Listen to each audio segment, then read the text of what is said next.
तो महिला जब शक्ति परिवारों से निकलेंगी तो मैं समझती हूँ कि यूपी में हमारी बम्पर वोटों से हमारी कांग्रेस सरकार बनेगी।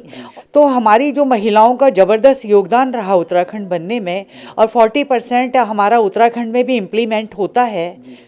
नमस्कार दोस्तों, आप देख रहे हैं दैनिक रुड़की। मैं हूं दीपक अरोड़ा और आज हमारे साथ हैं कांग्रेस की वरिष्ठ नेत्री रश्मि चौधरी जी, जिनसे हम बात करेंगे 2022 के चुनाव को लेकर। मैडम, आपका दैनिक रुड़की में पहले तो बहुत बहुत स्वागत है। जिस तरह से उत्तर प्रदेश में महिलाओं को प्रियंका गांधी वाड्रा द्वारा 40% टिकट पे आरक्षण देने की बात की गई है, उस बात को लेकर उत्तराखंड में भी दबाव बनाया जा रहा है कि महिलाओं को यहाँ भी टिकट दिया जाए, तो उस बारे में आप क्या कहना चाहेंगी? देखिए, ये बहुत हर्ष का विषय है कि हमारी प्रियंका गांधी जी ने यूपी में सरकार लाने के लिए और महिलाओं की जो भागीदारी उन्होंने 40% की रखी है, तो मैं ये समझती हूँ कि ये बहुत ही शुभ संदेश है। और ये महिलाओं की जो भागीदारी होगी, क्योंकि महिला शक्ति होती है, तो महिला जब शक्ति परिवारों से निकलेंगी तो मैं समझती हूँ कि यूपी में हमारी बम्पर वोटों से हमारी कांग्रेस सरकार बनेगी। और जहाँ तक उत्तराखंड की बात है, तो उत्तराखंड जो है मतलब कि जिस समय उत्तराखंड बना था उस समय महिलाओं का बहुत विशेष योगदान था उत्तराखंड बनने में। तो हमारी जो महिलाओं का ज़बरदस्त योगदान रहा उत्तराखंड बनने में, और 40% हमारा उत्तराखंड में भी इम्प्लीमेंट होता है। तो मैं समझती हूँ कि यहाँ पे सरकार बनने, वैसे तो हमारी सरकार यहाँ पर बन ही रही है, बट उस सरकार को बनने से कोई रोक नहीं पाएगा, क्योंकि उत्तराखंड में उत्तराखंड की महिलाओं का उत्तराखंड बनाने में विशेष योगदान रहा है। यदि वो इम्प्लीमेंट उत्तराखंड में भी होता है तो मैं समझती हूँ कि बहुत भारी विधायक हमारे जीत कर आएंगे। मैडम, बात की जाए तो देख सकते हैं कि हम चर्चा चल रही है, न्यूज़पेपरों में भी आ रहा है कि प्रदेश की जो महिला कांग्रेस अध्यक्ष है सुचरिता आर्या जी, वो भी इस चीज़ को लेकर कि हाईकमान पर दबाव बना रही है कि महिलाओं को टिकट दिया जाना चाहिए, ताकि महिलाओं से मजबूत हो रही है यहाँ पर पार्टी। उनका कहना है कि सरकार निश्चित रूप से यहाँ बन जाएगी।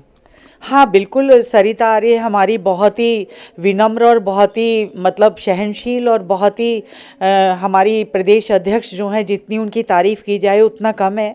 और महिलाओं की लड़ाई वो हमेशा लड़ती रही हैं। बट जो अभी 40% प्रियंका गांधी जी ने जो बोला है, तो उसके लिए हमारा उत्तराखंड में बनाने में महिलाओं का जो सहयोग रहा, उससे महिलाएं बहुत ज़्यादा उत्साहित हैं। तो उसमें हमारी प्रदेश अध्यक्ष जो सरिता आर्य हैं, वो बहुत ही कुशल राजनीतिक महिला हैं और वो महिलाओं की भागीदारी के लिए अपनी लड़ाई लड़ी है।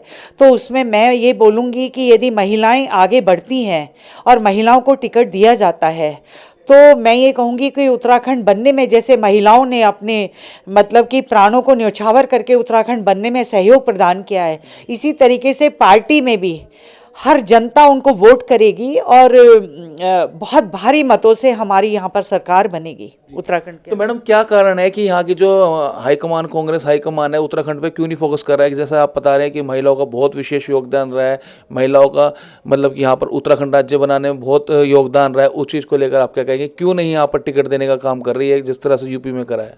नहीं, हमारे जो पीसीसी के हमारे बहुत ही प्रिय गणेश गोदियाल जी हैं और स्टार प्रचारक हमारे संगठन के जो हैं, क्या कहते हैं, हरीश रावत जी हैं, और हमारे प्रीतम सिंह जी, जिन्होंने मतलब कि प्रदेश की बहुत अच्छी कमान संभाली थी, अब गणेश गोदियाल जी संभाल रहे हैं।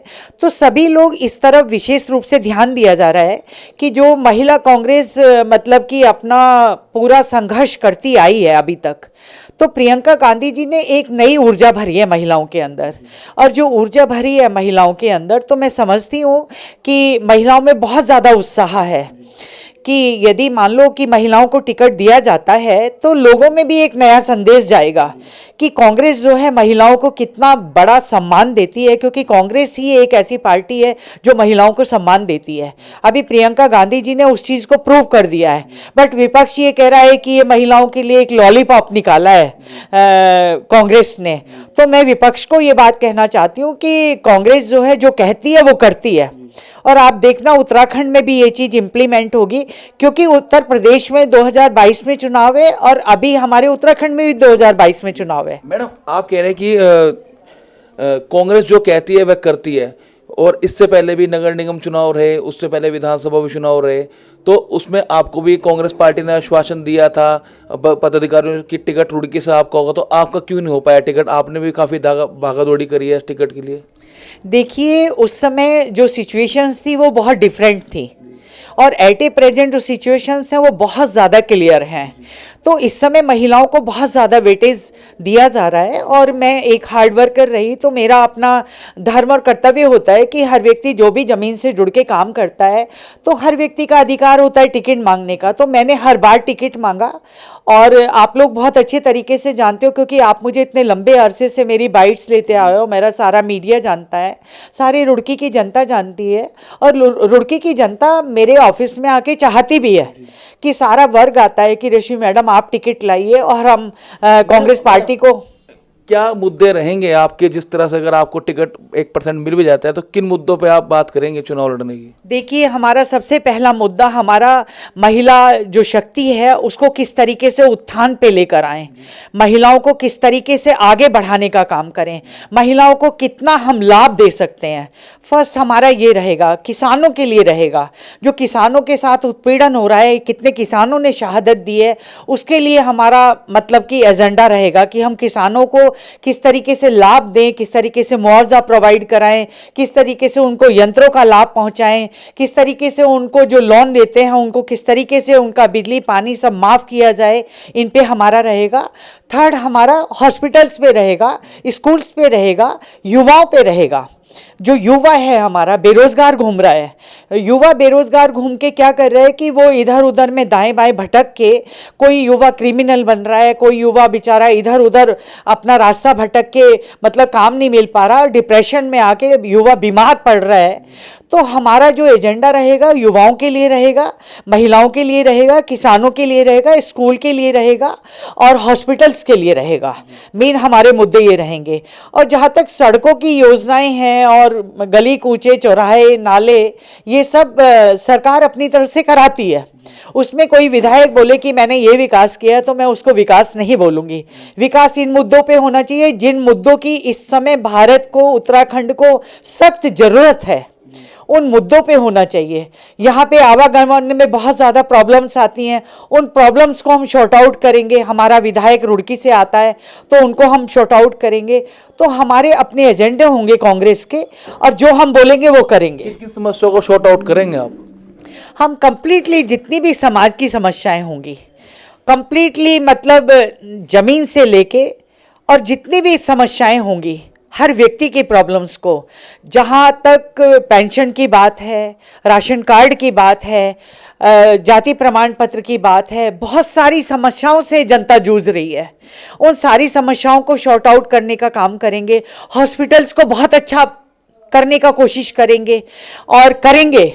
यदि मान लो सपोज मैं सत्ता में आती हूँ तो हॉस्पिटल्स, स्कूल्स गर्ल्स के लिए और उनकी सुरक्षाओं के लिए, महिलाओं की सुरक्षाओं के लिए, महिलाओं के उत्थान के लिए, और आंगनबाड़ियों का हमारा जो बहुत ज़बरदस्त चल रहा है, और बीजेपी सरकार ने बहुत बढ़ चढ़ के बोला जब सत्ता में ये आए कि हम आंगनबाड़ियों के लिए करेंगे। आपकी बात रोक के एक सवाल पूछूंगा कि आप बता रहे कि महिलाओं के शोषण के बारे में, महिलाओं के ऊपर अपराध बढ़ रहे हैं, महिलाओं से दिन रात अपराध जो बढ़ रहे हैं, उन चीज़ को लेकर कि हम उनकी सुरक्षा के लेकर बात करेंगे, कि टिकट मिलने पर ही करोगे या उससे पहले भी कुछ करा आपने? देखिए, मैंने इतना कुछ करा है और आप लोग सब जानते हो।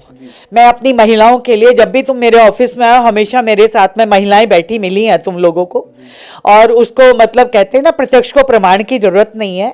मैं महिलाओं के उत्थान के लिए हमेशा संघर्ष करती रही हूँ, चट्टान की तरह से लड़ती रही हूँ और हमेशा लड़ती रहूँगी। और जहाँ तक टिकट की बात है, वो हर वर्कर का अधिकार होता है टिकट मांगना, और यदि 40% इम्प्लीमेंट होता है तो मैं समझती हूँ कि रुड़की से मैं यहाँ पे मजबूत दावेदार हूँ, और मजबूत दावेदारी से यदि पार्टी मेरा मतलब कि मुझे इस काबिल समझती है तो मैं 102% आप लोग जानते हो, क्योंकि मेरा काम है जनता का निस्वार्थ भावना से सेवा करना, और वो मैं कार्य हमेशा करती रहूँगी, टिकट मिले ना मिले हमेशा।